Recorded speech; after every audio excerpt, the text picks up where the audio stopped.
Motion यानी कि गति।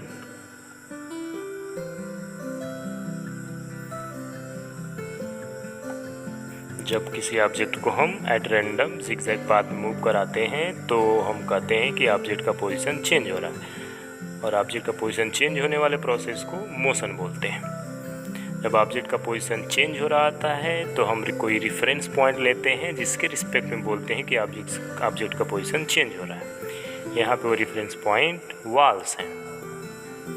सपोज करिए 2 कार्स हैं, अपोजिट डायरेक्शन में 80 किलोमीटर/आवर की स्पीड से मूव कर रहे हैं। यदि आप 1 कार को दूसरे के रिस्पेक्ट में रेफरेंस पॉइंट मानेंगे तो कार की स्पीड 80 नहीं 160 फील होगी, और वहीं पे यदि कार्स सेम डायरेक्शन में मूव कर रही हों, स्पीड 80 किलोमीटर/आवर है, रेफरेंस पॉइंट आप एक कार के रिस्पेक्ट में दूसरे को मानते हैं, स्पीड 0 फील होगी।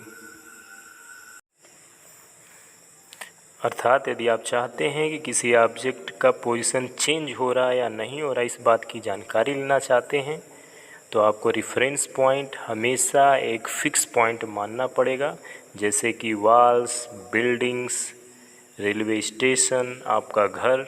यदि आप किसी मूविंग ऑब्जेक्ट को रेफरेंस पॉइंट मानेंगे तो उसके रेफरेंस में आप किसी दूसरे ऑब्जेक्ट के पोजीशन चेंज को आप एग्जैक्ट में नहीं बता सकते, जैसा कि पिछले 2 एग्जाम्पल से आप देख चुके थे। फर्स्ट केस में कार की स्पीड 80 थी लेकिन फील कितनी हो रही थी 160। सेकेंड केस में कार की स्पीड 80 थी लेकिन फील हो रही थी 0। इसलिए कभी भी मूविंग ऑब्जेक्ट की पोजीशन चेंज की करेक्ट जानकारी मूविंग ऑब्जेक्ट से नहीं पता की जा सकती।